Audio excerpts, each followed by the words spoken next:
Welcome to Nightfeed. What you're about to hear isn't just a story, it's a confession from a place that should have never existed. Don't look away, because if you do, you might miss the moment the darkness speaks back. Stay until the very end.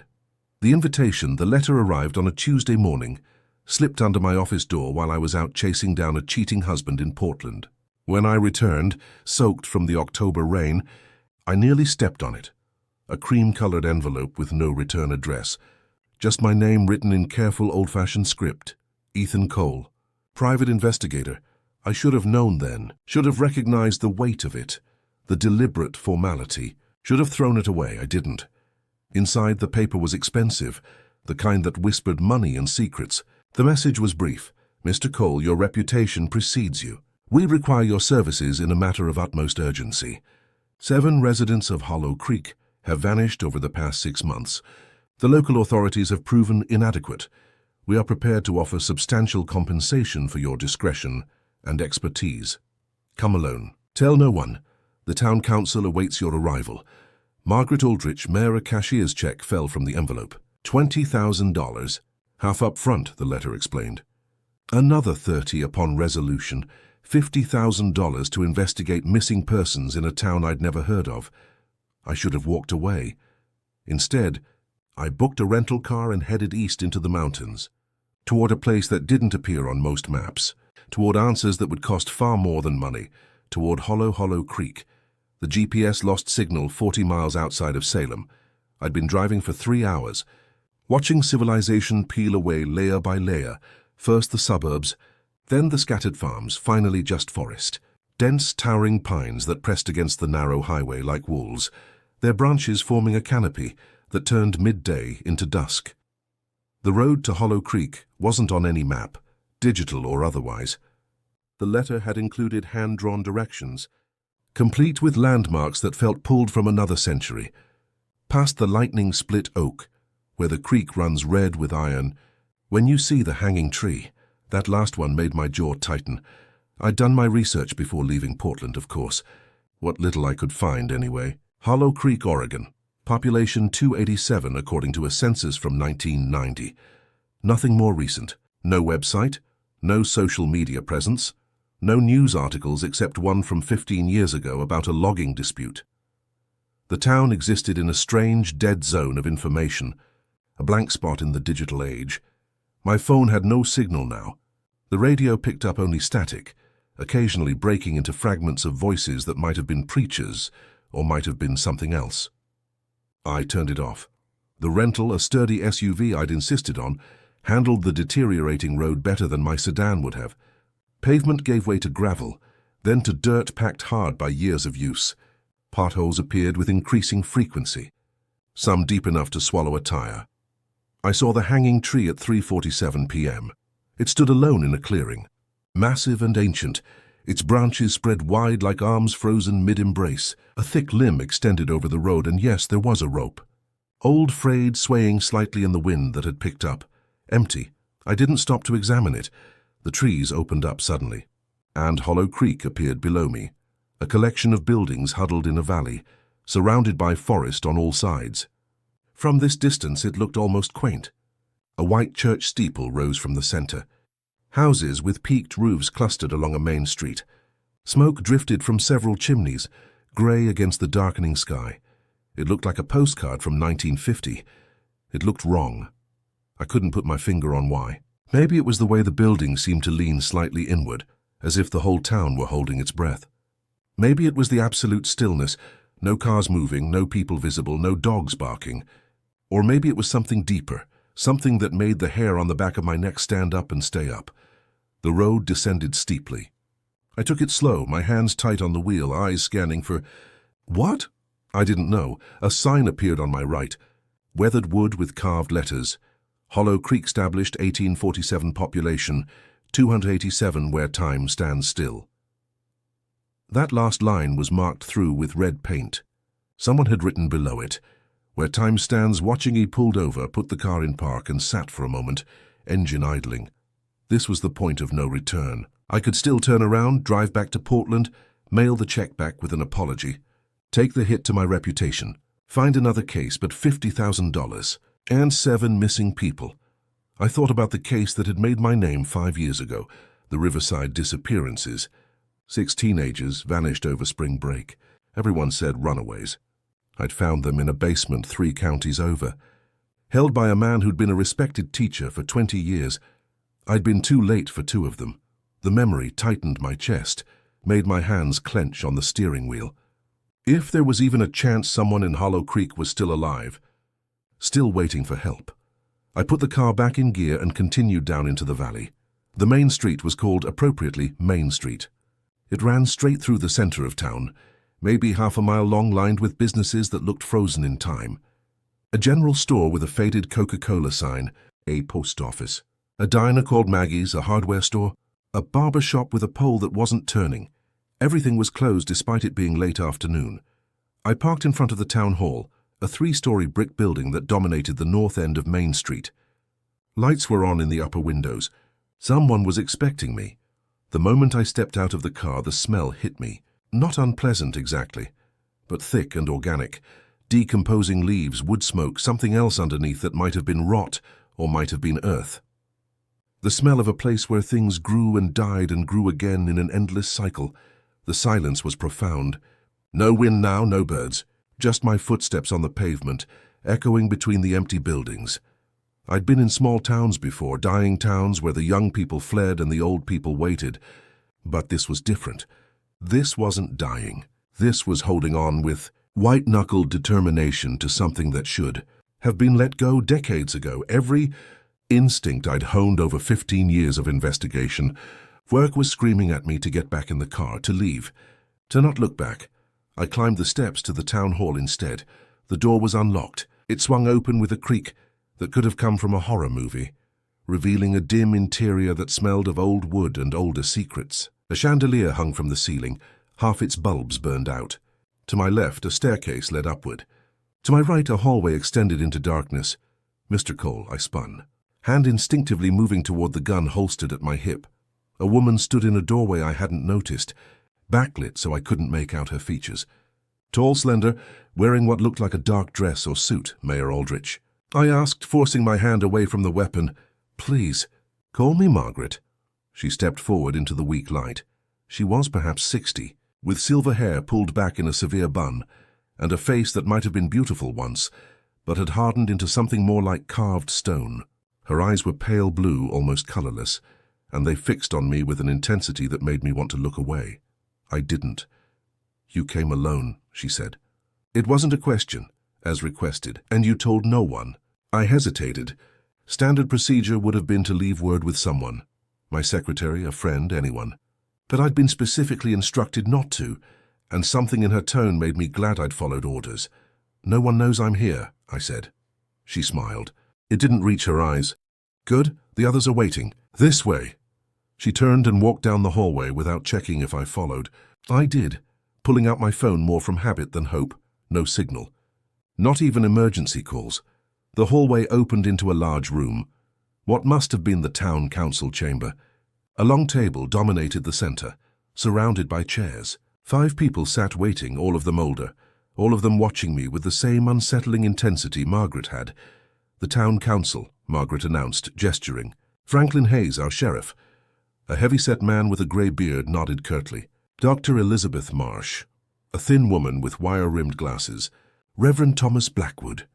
A gaunt man in black who looked like a supporting character in a Gothic novel. "Samuel Brennan, who owns most of the land around here." A man with cold eyes and expensive clothes. "And Catherine Winters, our schoolteacher." The last one was younger than the others, maybe 40, with dark hair and darker circles under her eyes. She was the only one who didn't meet my gaze.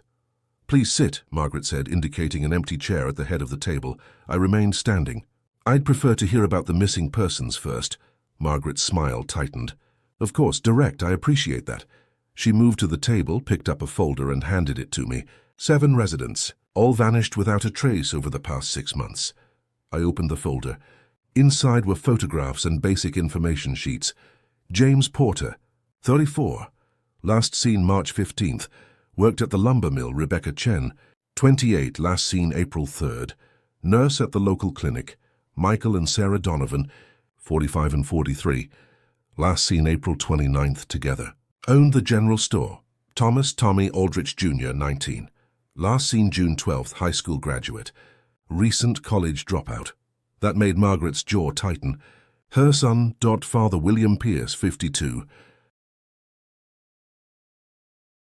Hart, 31. Last seen September 22nd, librarian. 7 people. 7 sets of eyes staring at me from photographs, none of them knowing they were taking their last pictures. What did the police investigation find? I asked. Sheriff Hayes shifted in his seat. Nothing, no bodies, no evidence of foul play. No signs of them leaving town. They just disappeared. People don't just disappear, I said. Not 7 of them. In Hollow Creek they do, Dr. Marsh said quietly. They always have. The room fell silent. I looked from one face to another, sensing something unspoken passing between them. What does that mean? I pressed. It means, Margaret said carefully, that Hollow Creek has a history of people vanishing, going back many years, decades, perhaps longer. How much longer? No one answered. I closed the folder. Then why call me now? If this has been happening for decades. Because 7 in 6 months is different, Catherine Winters said suddenly, her voice barely above a whisper. The pattern is accelerating. And Tommy, she glanced at Margaret. Forgive me, but he was planning to leave. To expose, that's enough, Samuel Brennan cut in sharply. I waited. No one continued. I'll need to see where each person was last seen, I said. Their homes. Any personal effects. I'll need to interview people who knew them. I'll need full access, Margaret interrupted. You'll have it. Whatever you need. But Mr. Cole, I must ask for your discretion. Hollow Creek is fragile. We don't need outsiders stirring up panic. Or asking questions, Reverend Blackwood added softly. I met his eyes. Questions are my job, Reverend. Then ask them carefully, he replied. Some answers are dangerous. They set me up in a room above the town hall, a small apartment that apparently served as guest quarters. It was clean but sparse. A bed, a desk, a small bathroom. A window overlooked Main Street. I watched from that window as the town council members departed, each walking in a different direction, disappearing into the gathering dusk. Lights began to appear in windows. Smoke thickened from chimneys, and people emerged. They came out of houses, out of buildings, moving slowly along the sidewalks. Maybe 30 or 40 of them. All ages, though more elderly than young. They didn't speak to each other. Didn't acknowledge each other. Just walked in what seemed like predetermined patterns, crossing the street at certain points, turning at certain corners. It looked like a ritual. Or a patrol. After 15 minutes, they disappeared back inside and the street was empty again. I unpacked my bag. Laptop useless without internet. Digital recorder for interviews, camera, notebook. The gun, which I tucked under my pillow more from habit than any real sense it would help. The folder with the missing persons was on the desk. I spread out the photographs, studying each face. 7 people. But according to Dr. Marsh, not the first. How many had there been before? Dozens, hundreds. The pattern is accelerating. Tommy was planning to leave. To expose what?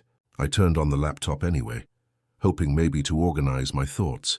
As expected, no Wi-Fi. No signal at all. I was completely cut off from the outside world. A knock at the door made me tense. Mr. Cole? A woman's voice. It's Catherine Winters. May I speak with you? I opened the door. The schoolteacher stood in the hallway holding a covered dish. Up close I could see she was shaking slightly.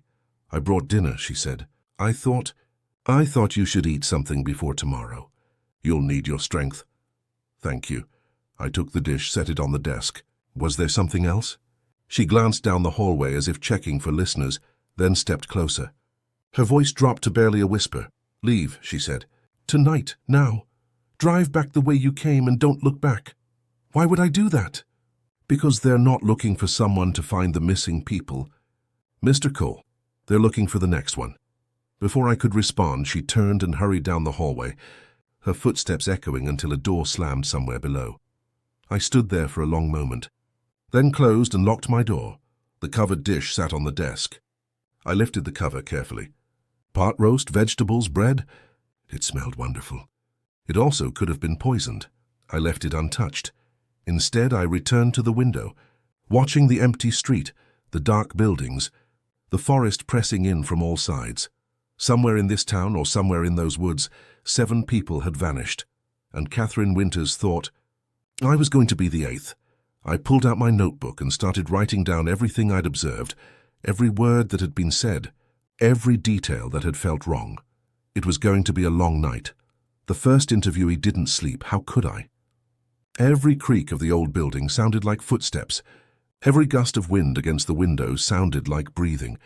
And Catherine Winters' words kept echoing in my mind. They're looking for the next one. At 3:17 a.m. I heard it, singing, faint at first, then growing clearer. A woman's voice, high and ethereal, carrying through the night air. No words I could make out, just a melody that raised goosebumps on my arms. I moved to the window.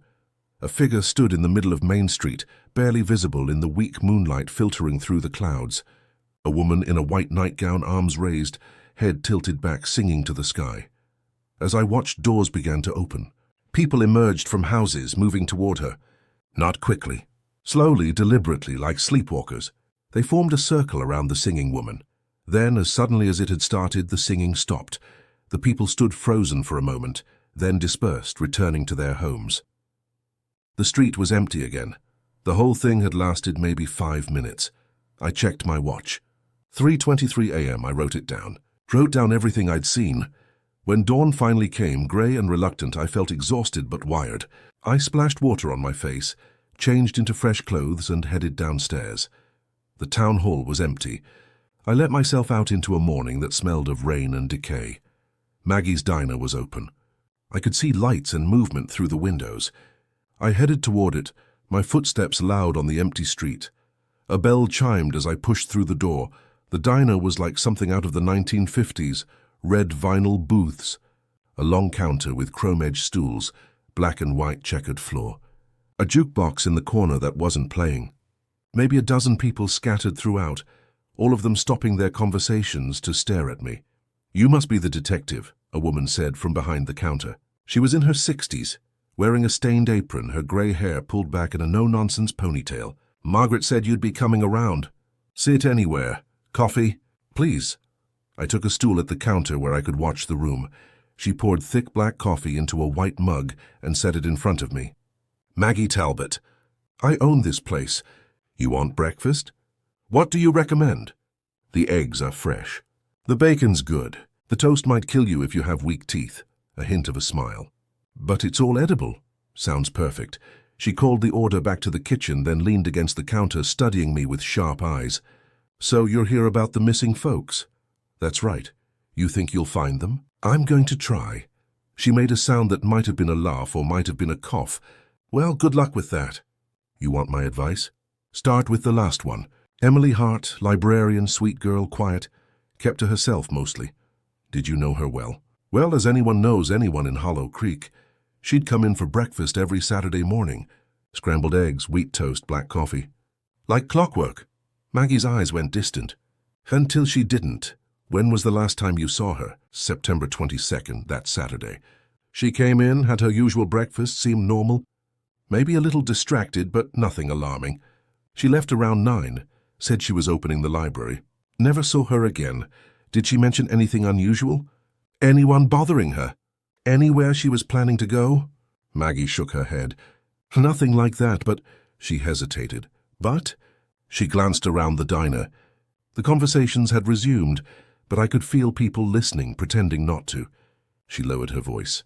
She'd been spending a lot of time in the old archives, the basement of the library. Said she was organizing records, but... Another glance around. I think she was researching something.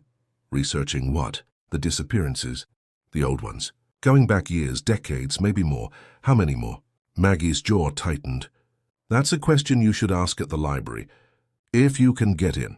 It's been locked up tight since Emily vanished. My breakfast arrived. Eggs, bacon, toast that did indeed look capable of breaking teeth. I ate mechanically, thinking. The singing last night, I said between bites. At 3 a.m., what was that? The diner went silent. Every conversation stopped. Every eye turned to me. Maggie's face hardened. You must have been dreaming. I wasn't dreaming. A woman in a white nightgown in the middle of the street. People came out and formed a circle. She was singing. Dreaming, Maggie repeated firmly. Strange place first night. Happens to outsiders. I looked around the diner. Every face was closed, defensive. Whatever I'd witnessed, they weren't going to talk about it. Right, I said. Must have been a dream. The tension eased slightly. Conversations resumed at a lower volume. I finished my breakfast, left cash on the counter and headed for the door. "Mr. Cole," Maggie called after me. I turned. She was holding up a key. "Library key. Margaret told me to give it to you. Said you'd be wanting it." I took the key. It was old iron, heavy in my hand. "Thank you. One more thing," she said quietly. "Emily's apartment is above the library.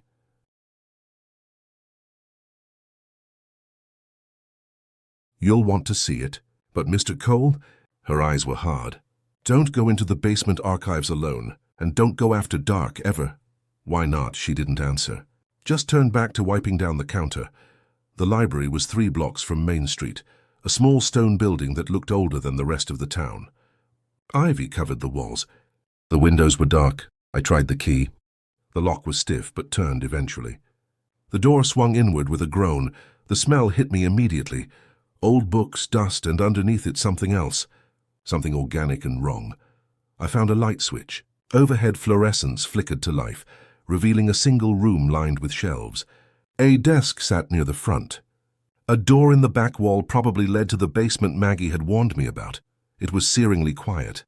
Not peaceful quiet, heavy quiet, waiting quiet. I started at the desk. Neat, organized. A calendar from September still displayed. The 22nd circled in red. A coffee mug with dried residue at the bottom.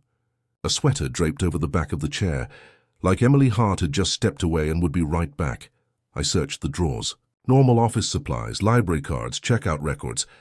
Nothing unusual. The checkout records, though, were interesting. In the weeks before her disappearance, Emily had checked out dozens of books. I ran my finger down the list down. Records 1847-1900. Historical accounts of Hollow Creek missing persons cases, Oregon 1950-2000. Ritual and folklore of Pacific Northwest indigenous peoples.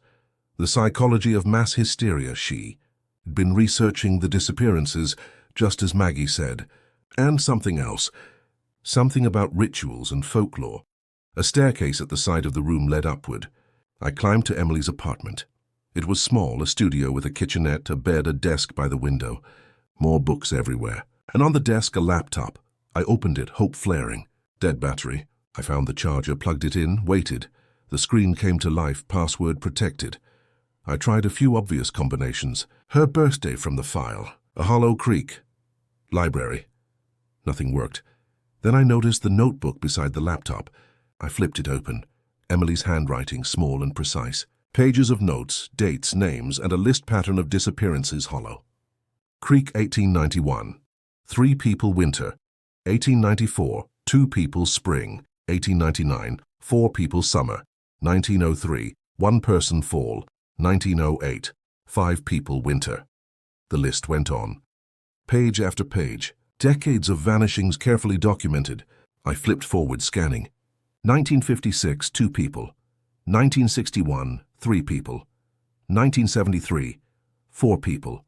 1985, 3 people.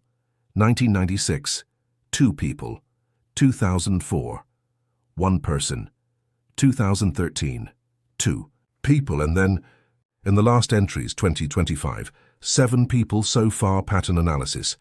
Disappearances occur in cycles average 5 to 7 years between incidents.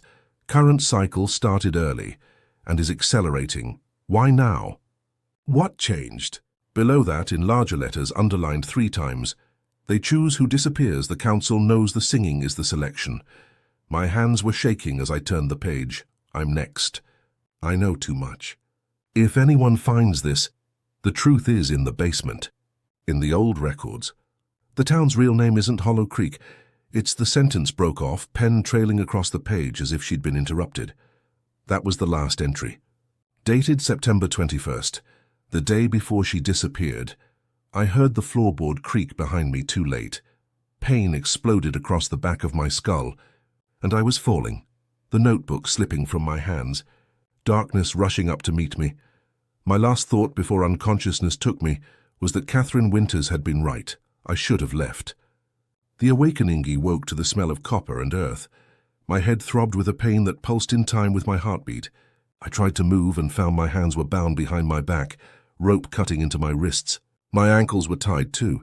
I was sitting in a chair, and when I forced my eyes open, the world swam sickeningly before settling into dim focus. I was in the basement. The basement Maggie had warned me not to enter alone. Not to enter after dark. Shelves lined the walls packed with boxes and files and old ledgers.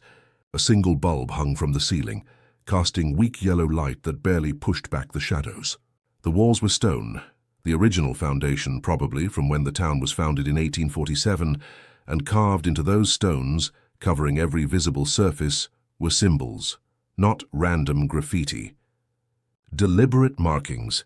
Some looked like letters from an alphabet I didn't recognize. Others were geometric patterns, circles within circles, stars, spirals, and throughout repeated over and over in different sizes, one symbol that made my skin crawl, a spiral consuming itself, the line getting thicker as it wound inward until it became a solid black circle. You're awake. Good. I turned my head, carefully, because any movement made the pain spike, and saw Margaret Aldrich sitting on a stool in the corner. She held a cup of tea, sipping it calmly, as if she hadn't just had me knocked unconscious and dragged into a basement. "This is quite the welcome," I managed. My voice was rough. My mouth tasted like blood. "I apologize for the rough treatment," she said, though she didn't sound sorry. "But you were moving too quickly, asking too many questions, finding too much. We needed to have a conversation before you did something irreversible." "Like what? Finding out the truth?" "Like getting yourself killed." She set down the tea. "Or worse. There's worse than dying in Hollow Creek." Her smile was cold. "Mr. Cole, death is often a mercy. You're beginning to understand that, aren't you? You read Emily's notes. Where is she? Gone. That's not an answer. It's the only answer you're going to get." Margaret stood, moving closer. In the weak light, her face looked ancient, carved from worn stone. "Let me tell you a story, Mr. Cole, about this town, about why it exists, about what it really is." "I'm a captive audience," she ignored the sarcasm. "In 1847, a group of settlers came to this valley. 43 people, fleeing persecution back east. They were looking for isolation, for a place where they could practice their beliefs without interference." "What kind of beliefs?" "The old kind. The kind that existed before churches and priests claimed monopoly on truth. They understood that the world is thin in certain places, that there are things that live in the spaces between, things that watch, things that hunger." I forced a laugh. "So what, you're telling me there's a monster in Hollow Creek?" "That's what takes people." "Not a monster," Margaret said softly. "A god." The laughter died in my throat. She continued, her voice taking on a rhythmic quality, like she was reciting something memorized long ago. "The founders made a bargain. Protection, prosperity, longevity, all in exchange for a tithe. Every few years we give it what it needs, and it allows us to continue. Give it what exactly? Nourishment, souls, lives," she waved a hand. "The terminology doesn't matter. What matters is the compact. It's kept this town alive for nearly 2 centuries, Mr. Cole. No disease, no disaster, no decay." "Do you know how old I am?" "Guess?" I didn't want to play this game, but something in her eyes compelled me. 70?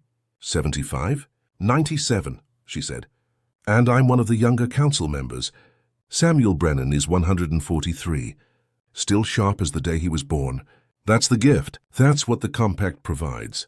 My rational mind fought against what she was saying. This was insanity, mass delusion. There had to be a logical explanation. Drugs in the water, group psychosis, something. But another part of me, the part that had woken at 3 a.m. to watch people circle a singing woman, the part that had felt the wrongness of this place from the moment I arrived, was listening. "You brought me here to feed me to this thing," I said flatly. "No." Margaret shook her head. "We brought you here to be a witness, to document what happened, to provide cover for the disappearances. A private investigator who came looking and found nothing, who left satisfied there was no foul play. That was the plan, was." "You're too good at your job, Mr. Cole. You found Emily's research too quickly. You're asking the right questions, looking in the right places. If we let you continue, you'll uncover everything. And we can't allow that, so you'll kill me." "No," she said again. "We'll offer you a choice. The same choice we offer everyone who gets too close to the truth. And what choice is that? She leaned forward, her pale eyes boring into mine. Join us, become part of the compact. Accept the gift of longevity, of protection, of prosperity. All you have to do is acknowledge the truth of what we serve and participate in the tithe when called upon. Participate. I kept my voice flat. You mean help you murder people? We don't murder anyone, Margaret said sharply. We select, we offer. Those who vanish do so willingly, once they understand the honor being bestowed upon them. Bullshit. Tommy was your son. He didn't go willingly. For the first time, emotion cracked through Margaret's composure. Pain flashed across her face, raw and real. Tommy. Tommy was confused. He rejected the gift. Tried to leave, to expose us. He didn't understand that you can't leave Hollow Creek once you're truly part of it. The compact won't allow it, so you killed him. We gave him to the entity he refused to serve, she whispered. It was mercy. I felt sick. You're all insane. Every single one of you. Perhaps, Margaret straightened. Or perhaps we're the only sane ones. The only ones who truly understand what the world is beneath its thin veneer of civilization. She moved toward the stairs. I'll leave you to think about it. The selection ceremony is tomorrow night. You can join us willingly, or you can be the next offering. Those are your only options, Mr. Cole. There is no third choice. Wait, I called as she reached the stairs. The others. The 7 who vanish.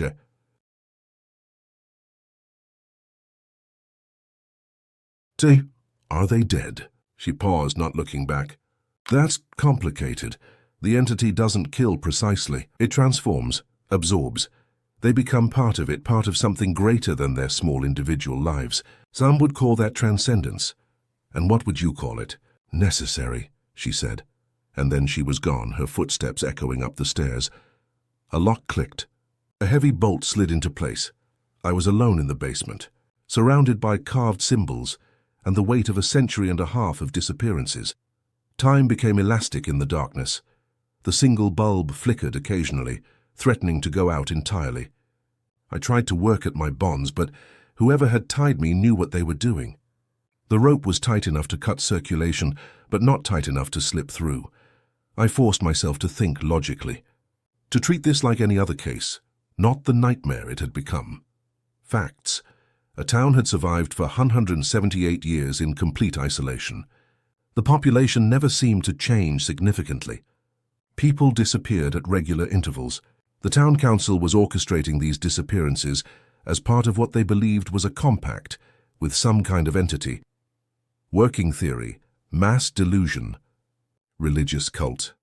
They were murdering people and disposing of bodies somewhere in the forest, rationalizing it through shared mythology.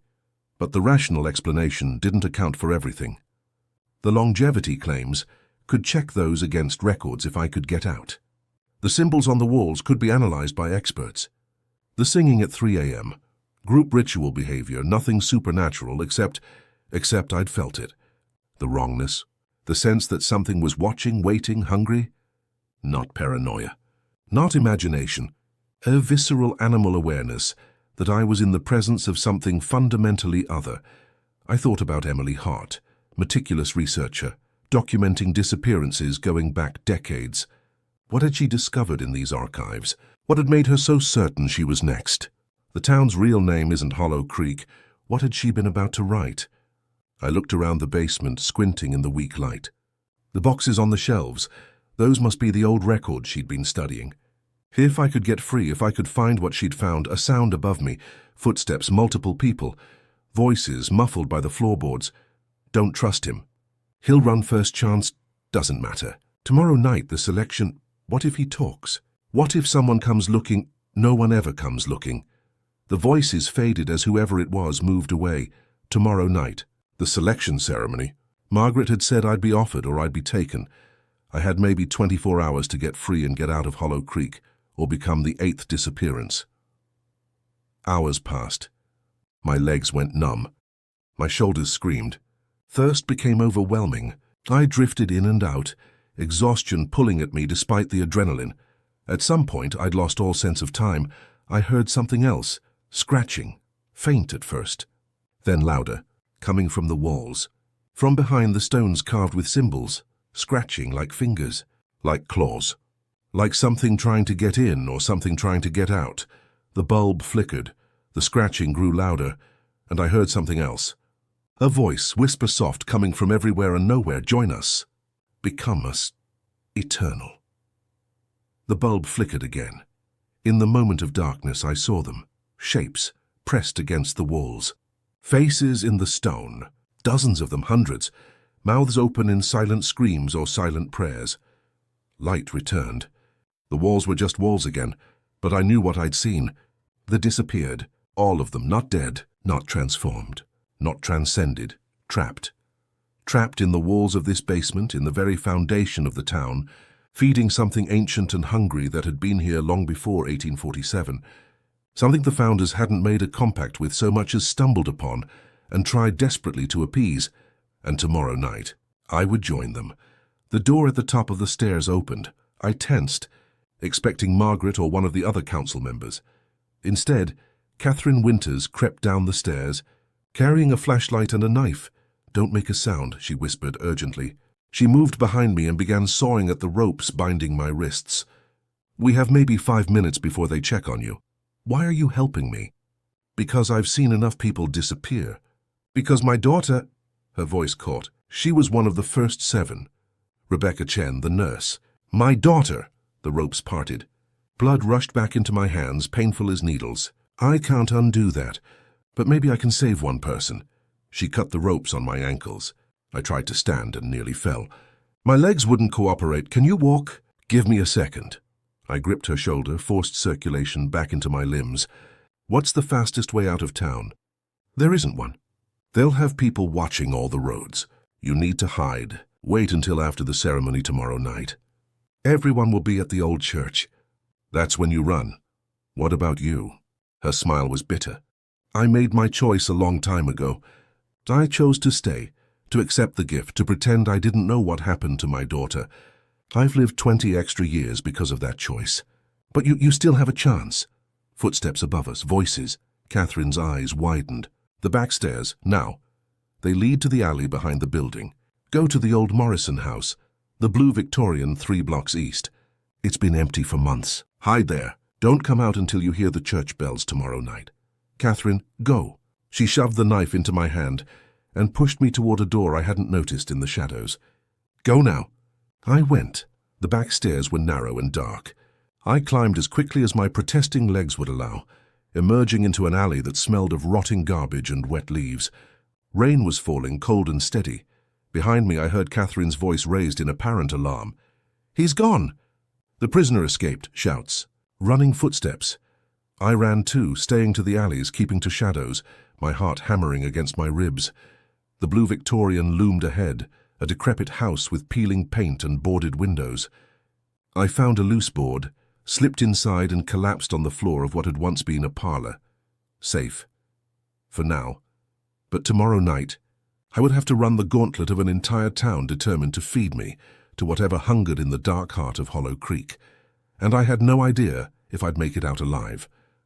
The hidden hours. Ethan spends the day hiding in the Morrison house, watching the town prepare for the selection ceremony. He discovers the house belonged to one of the disappeared and finds a hidden diary. The diary reveals the true history of Hollow Creek. The town was built on an indigenous burial ground where a ritual went wrong in the 1840s. Ethan realizes the entity is something the founders accidentally released. Catherine brings him food and more information. The ceremony requires a willing sacrifice, or the entity takes someone at random. He learns there's a way to potentially close the rift and end the cycle, but it requires going into the source witnesses in the walls. As evening approaches, Ethan returns to the library basement, risking everything to access Emily's laptop. He finally cracks the password and discovers her research. She'd found evidence that some of the disappeared weren't dead. They were conscious, aware, trapped in a liminal state. Video files on the laptop show Emily investigating strange sounds in the basement walls. The last video shows something emerging from the shadows before the camera cuts out. Ethan finds the passage Emily discovered. A tunnel behind the shelves leading deeper underground. The bell tolls. Church bells begin to ring at sunset. The ceremony is starting. Ethan watches from hiding as the entire town processes toward the old church in the woods. He follows, staying hidden, and witnesses the selection ceremony, chanting, the singing woman, revealed to be in a trance, and the moment when someone is chosen, tonight's chosen. Sheriff Franklin Hayes, who accepts with disturbing calm. Ethan watches in horror as Hayes walks into a stone structure behind the church and vanishes. As the town disperses, Ethan finds his chance to enter the structure and discovers a descent into darkness, the descent into the below. Ethan descends into a network of caves beneath the town. The walls are covered in the same symbols from the library basement. He finds evidence of the original ritual from the 1840s. The founders were trying to create a fountain of youth, but instead opened a doorway. Fresh blood marks led deeper into the caves. He begins to hear voices, the voices of all that disappeared, echoing through the stone. The entity isn't a god or a monster. It's a wound in reality itself. And it's been consuming the town slowly for nearly 2 centuries. The Gallery of the Lost. Ethan finds them, the disappeared, all of them, going back decades. They're not dead. They're suspended in a crystalline substance growing from the cave walls. Some are still conscious, eyes moving, mouths forming silent words. He finds Rebecca Chen, Catherine's daughter, Emily Hart, Tommy Aldrich, and the others from the recent disappearances. He finds Sheriff Hayes, already beginning to be absorbed. Emily is still conscious enough to communicate. The entity feeds on life force, consciousness, identity. It's absorbing the town one person at a time, the choice. The entity becomes aware of Ethan. It speaks not in words but in overwhelming images and emotions. It shows him what it is, a predator from a place beyond human understanding, accidentally summoned and bound to this location. It offers him the same choice Margaret did. Join the compact, receive the gift of longevity. Live free as long as he helps feed it, or resist, and be consumed like the others. Ethan realizes the compact isn't protection, it's addiction. The council members are as trapped as the victims. Just on the other side of the bargain, he makes his choice, find a way to end this or die trying the severance. The ritual reversed. Ethan escapes the caves and returns to the library archives. He discovers Emily had figured out how to close the rift by reversing the original ritual, but it requires 3 things: someone who knows the town's true history, a voluntary sacrifice of enormous will, and something from before the town's founding. Catherine finds him, reveals she's been preparing for this moment for years. Together they gather what they need: Emily's research, an artifact from the indigenous people who originally sanctified the ground, and Catherine's willingness to do what's necessary. The night of severance, they return to the cave structure, but now armed with knowledge and purpose. The entire town council confronts them, led by Margaret. A battle of wills. Margaret argues the compact is necessary, and that the gifts it provides justify the cost. Ethan counters that the town isn't living, it's dying slowly, feeding a parasite that will eventually consume everything. Several townspeople, inspired by Ethan's resistance, turn against the council. Chaos erupts as the entity, sensing the threat, begins to act directly for the first time in decades, the price of freedom. Catherine performs the reversal ritual. Using herself as the anchor, the entity fights back, causing reality itself to fracture within the caves. Ethan must physically enter the crystalline gallery and free those who can still be saved. He manages to release several of the recent victims, including Emily.